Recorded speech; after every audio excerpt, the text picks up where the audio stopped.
Almost all of my great-grandparents came from Germany, and some of them been to concentration camps. My great-grandmother lost 4 of her sisters in the Holocaust. They had to escape their countries. One of my grandmother had to do this long route along Europe. Ich kenne Tendenzen. Ich weiß, dass es diese Tendenzen der nationalsozialistischen Bewegung auch bei uns in der Familie gab. Ich weiß auch, dass es mehr waren, als eigentlich erwartet. Aber ich habe nie darüber geredet. Her name is Ilse. They went from Germany to France, and then they went to Auschwitz. And her parents was killed in Auschwitz, and she escaped to Switzerland. And the SS chased her and didn't get her, I think. Meine Oma, die ist nach dem Krieg geboren, mein Großvater ist während dem Krieg geboren. Und mein Großvater redet generell nicht viel. Ich weiß, dass seine Familie damals auch schon Landwirtschaft hatte. Die hatten in der Nähe von Norden einen Hof. Und bei meiner Oma weiß ich, dass ihr Vater in Kriegsgefangenschaft in Ägypten und in Griechenland war. They came from Russia and from Romania, and they were here, I think. And from my father's side, they were in Uruguay, I think. So they didn't have like something to do with the Holocaust. Ich weiß, dass mein Urgroßvater, meine ich, in der SS war. Also er hat aktiv daran teilgenommen. Und das motiviert mich tatsächlich sogar noch mehr, dagegen was zu tun. Weil ich finde, dass ich weiß nicht, aus welcher Motivation er damit gemacht hat. Ich weiß ja nichts über meinen Urgroßvater. Aber ich weiß, er war ein Teil davon. Und das finde ich sehr schlimm. My grandfather, who passed away a year ago, was the last Holocaust survivor in my family. He was born in Czechoslovakia, in the Czech Republic today. And after the Nazis came into the country, I think 2 or 3 weeks, his mother could get him out in the Kindertransport. Wirklich viel, was jetzt mit meinen Urgroßeltern passiert ist, weiß ich nicht. Ich habe meinen Großvater kennengelernt, er war Soldat in der Wehrmacht, war in Frankreich stationiert und man kann es deutlich sagen, ich glaube, er war überzeugt von dem, was er getan hat. Auf der anderen Seite gibt es eine Geschichte, die ich lange Zeit nicht wusste und die ich tatsächlich erst vor kurzem erfahren habe, die mir mein vor kurzem verstorbener Vater kurz vor seinem Tode erzählt hat, nämlich die Geschichte seines Großvaters, der ein überzeugter Kommunist war und immer wieder inhaftiert wurde aufgrund seines Widerstandes gegen die Nazis und letzten Endes in das Konzentrationslager Sachsenhausen gekommen ist und dort umgebracht wurde. All my 4 grandparents came from Germany, okay? One couple, they didn't talk about the Holocaust. We knew that all the family was murdered in the Holocaust. Meine Oma wurde im heutigen Polen geboren und hat als Kleinkind dann nur den Zweiten Weltkrieg so ein bisschen miterlebt. Mein Urgroßvater war wohl auch im Zweiten Weltkrieg dann gefallen, aber mehr weiß ich eigentlich auch nicht über die Geschichte von meiner Familie. They ran away. They was in Israel after the Holocaust, and then, but we don't have someone who died in the Holocaust. Thanks God, all of them survived. Ich gehe davon aus, dass die zumindest Mitläufer waren, nicht sich groß dem Mainstream widersetzt haben. Ich weiß es aber nicht genau.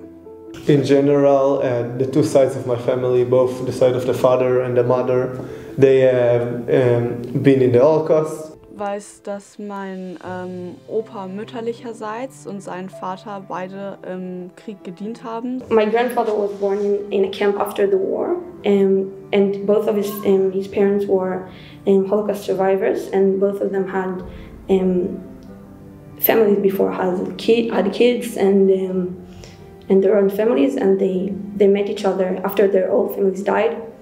They met each other in the camp. My grandpa's mother family, they were like 14 siblings, and only 3 got to Israel and like stayed alive. My my grandma from my mother's side was born in Poland, and she was raised there until she was 10 or 11, and then she got on a boat and got to Israel. Ich weiß nur, dass mein Opa damals zum Beispiel auch im Krieg sein musste und dort auch kämpfen musste.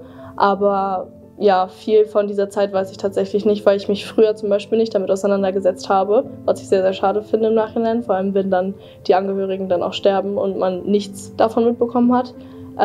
Aber ja, es ist halt, hat mir jetzt gezeigt, dass man wirklich sich auch schon als Kind damit beschäftigen sollte und dass auch Eltern ein bisschen mehr auf die Kinder drauf zugehen und mit den Kindern darüber reden und sagen zum Beispiel, hey, sprech doch mal deinen Opa auf die damalige Zeit an oder so. Ich habe mir dann in den letzten Tagen des Projekts Gedanken darüber gemacht, was ich eigentlich selber über meine Familiengeschichte weiß in Bezug auf das Dritte Reich, in Bezug auf den Holocaust und habe mir eingestehen müssen, dass ich mich damit noch nicht auseinandergesetzt habe. Ich habe irgendwann mal ein bisschen Ahnenforschung betrieben im Rahmen des Geschichtsunterrichts, wo wir halt irgendwie einen Stammbaum machen sollten, habe aber nur die Namen und Geburtsdaten meiner Urgroßeltern, Urgroßeltern rausgefunden und nicht, was sie gemacht haben, was sie für Personen waren. I have actually a family in I had actually a family in Romania and in Poland, and a lot of them were died in the Holocaust. But I don't know a lot about them. I don't know a lot about the story. I just know that they died. This is the end. So I want to see this place called Europe.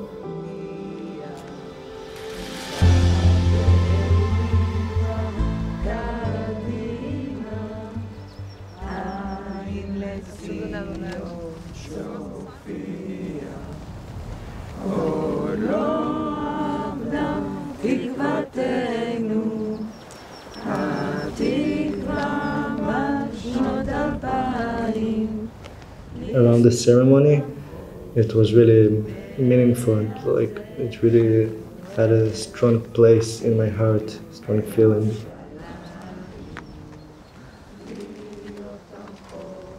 My family members, my people were shot and killed, and they had to hide and run away.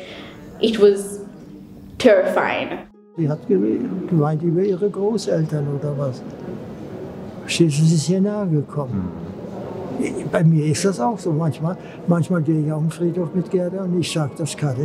Da laufen mir die Tränen runter.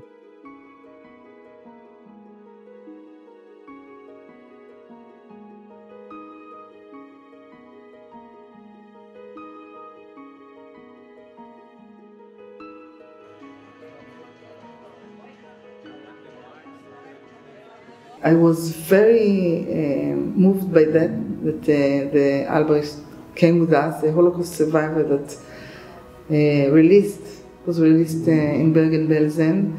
I hoped he would be okay. My worries were for him because I can't imagine.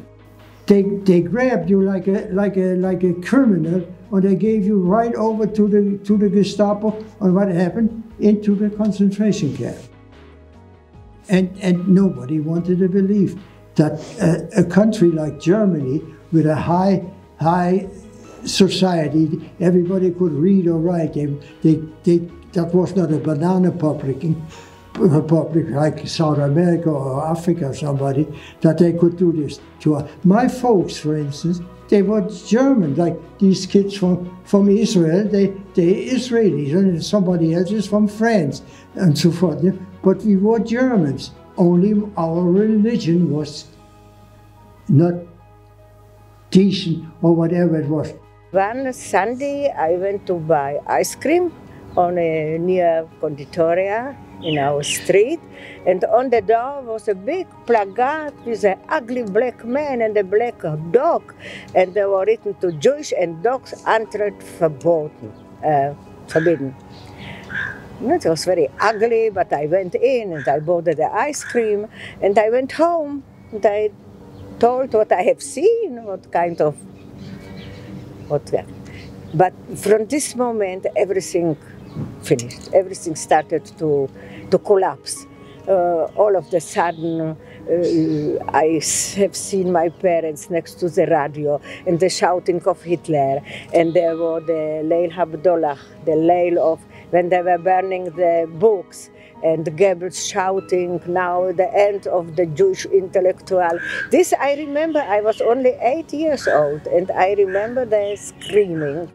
Bergen-Belsen was a cemetery above ground, because there were thousands of dead people lying around here, but they were not buried.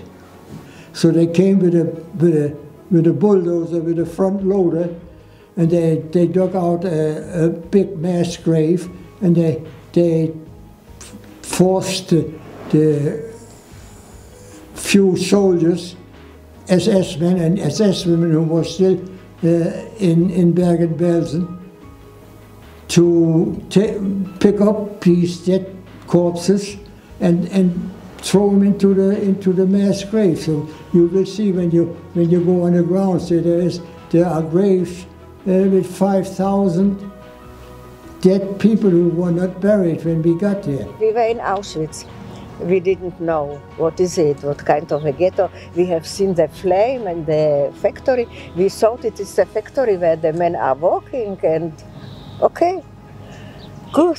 But I must not say how it was in Auschwitz, that they shaved our hair, they took our clothes. Every week Dr. Mengele came and he took the good-looking women for work and the bed, which were already thin, to the gas chamber.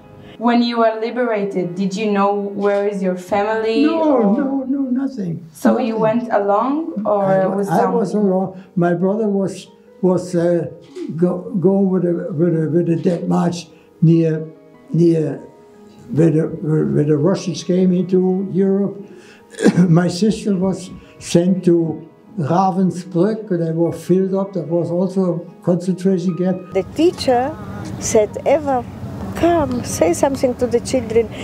I don't know what to say. And Amir says, you know, you have been there. Suddenly in you says something, okay, for these people which can't speak, for these children which were not alive, which didn't have the mazal to have children like I have. And if you are a mother and you are already 50, so it's difficult when you are 20 or if you are 50. So I said, okay. And I started with the kings and with the river, with the Moldova and with the beautiful Czechoslovakia. If the survivors, the last few survivors, are all 90 and plus, and it's going to be history. You could read about it in books, maybe. That's about all. The second gen, yeah, I asked this young lady here, DP, she didn't know what it meant. You know, just what it is. Oh, wow. The house and you.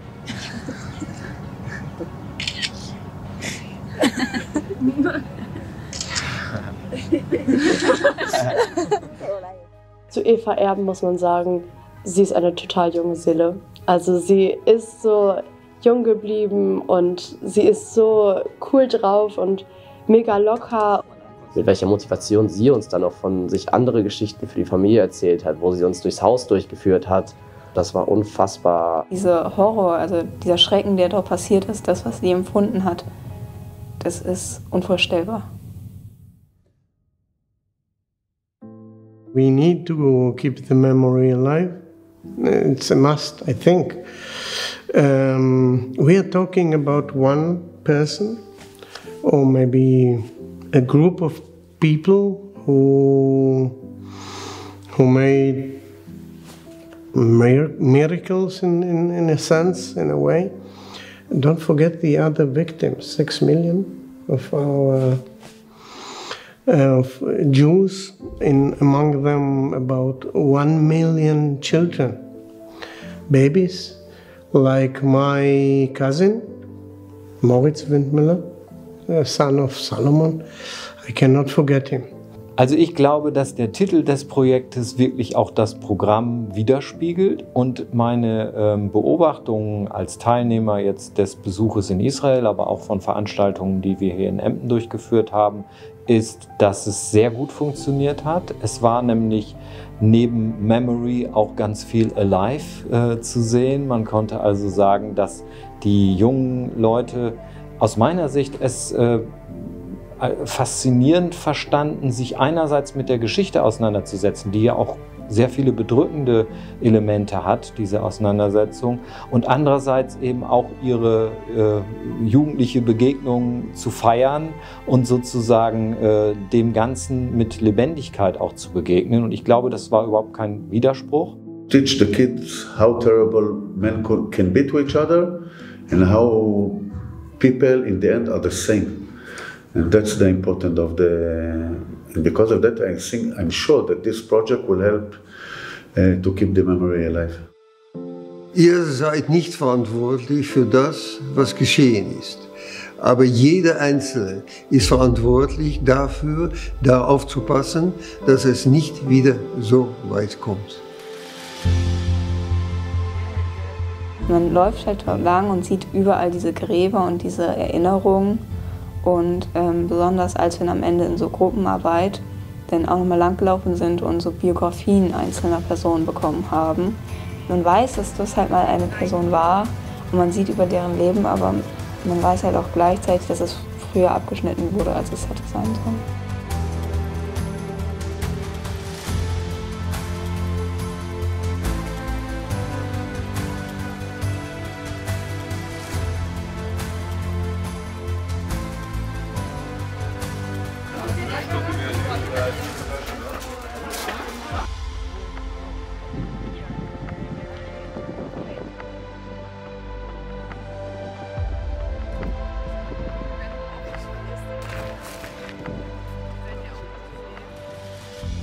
Es war uns eine Ehre, Yad Vashem zusammen mit Zvi Herschel, Nathalie Herschel und Jessica Herschel, Zvis Enkeltochter, zu besuchen. Und besonders beeindruckend fand ich eigentlich auch dieses Tal der Gemeinden. Das war architektonisch total beeindruckend und aber auch einfach wirklich nochmal zu sehen, dass diese 6 Millionen Juden, das ist ja immer so eine schwierige Zahl, das zu fassen, aber zu sehen, in wie vielen Gemeinden die gelebt haben, dass da dann jeweils hinter diesem Gemeindenamen eine relativ kleine, überschaubare Gruppe von Leuten steckt, das war nochmal eine ganz neue Erfahrung für mich.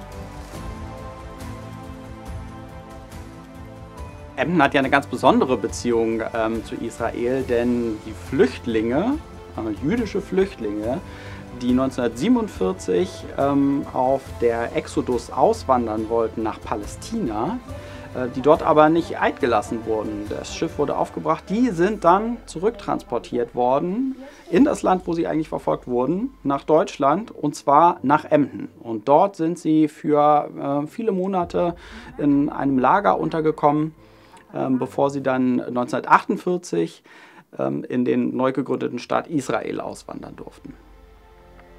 Dann ist es natürlich faszinierend, in Israel auf einer Veranstaltung diese Menschen zu treffen, die dabei waren, die teilweise in Emden geboren sind, die also in ihrem Pass stehen haben, geboren in Emden, und die leben jetzt dort und sind Teil so einer festlichen, beeindruckenden Zeremonie und können dort ihre Geschichte vorstellen.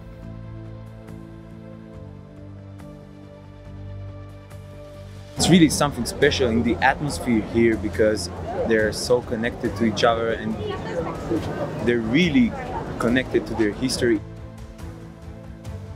The story of the Israeli pioneers, the Zionistic pioneers that came to Israel in order to leave the diaspora and build a state. And I think that building a state and believing in the ability to create a model society and a flourishing country with all the problems and the challenges, I think it's in one aspect it's a miracle, and in the other aspect it's a very pragmatic step to do, and I'm very proud to be here today.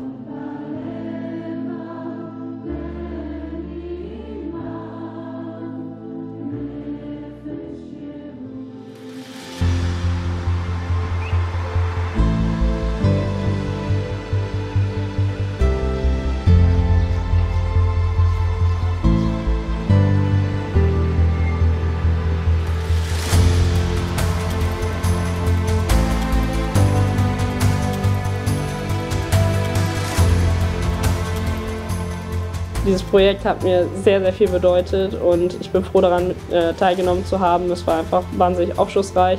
Vor allem auch in den letzten Wochen ist mir dann nochmal viel mehr bewusst geworden, was jüdisches Leben eben auch heute bedeutet, dass das Projekt sich nicht nur um die Vergangenheit dreht, sondern eben auch halt mit dem Austausch um die Gegenwart. Being at the culture, at the home place, it really see the future, really see a new path of German, new thinking about the youth, German people, and the communication, you know, to open the heart for not just German, for everybody, to see new people, new lives, new everything. Die Teilnehmerinnen dieses Projektes gewachsen sind, wie sie Israel kennengelernt haben, wie sie die Geschichte hautnah erlebt haben. Und ja, wie sie tatsächlich zu Persönlichkeiten geworden sind, die auch für sich erkannt haben, welche Verantwortung auch sie tragen. It's like when you throw a stone to the water and it starts, you know, you have the circles of galim, I don't know how you say, waves. So keep the memory alive. Our project is a stone and a lot of waves. Daraus kann man halt auch für sein eigenes Leben lernen und dann in Zukunft überlegen, wie man an diese Person erinnert.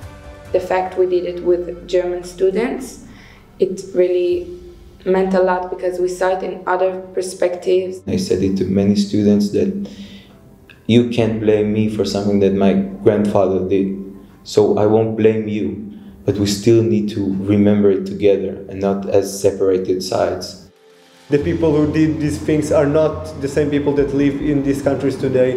Wir müssen es auf jeden Fall weiter auch an die nächsten Generationen weitertragen, damit es halt einfach nicht passiert, weil man sieht immer noch, dass es halt diesen Judenhass oder allgemein Hass gegenüber anderen Menschen gibt es immer noch und dagegen muss man halt vorgehen. Was bedeutet es eigentlich für die Zukunft? Was bedeutet es für die nachfolgenden Generationen? Was bedeutet es für die Leute, die jetzt in Israel leben? I wish this project will occur again, like the same school, and like we'll keep in touch. Im Nachhinein finde ich es wirklich sehr, sehr gut, dass ich bei diesem Projekt mitgewirkt habe. I wish I could come again more. Another flight to Germany and then another flight to here and then another flight to Germany. Every like 2 weeks.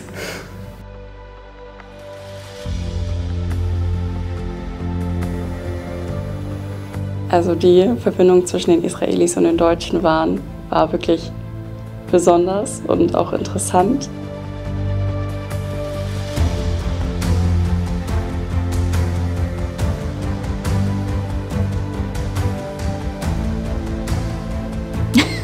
Es war toll, das war großartig, es war ja, eine der besten Zeiten und intensivsten Zeiten meines Lebens.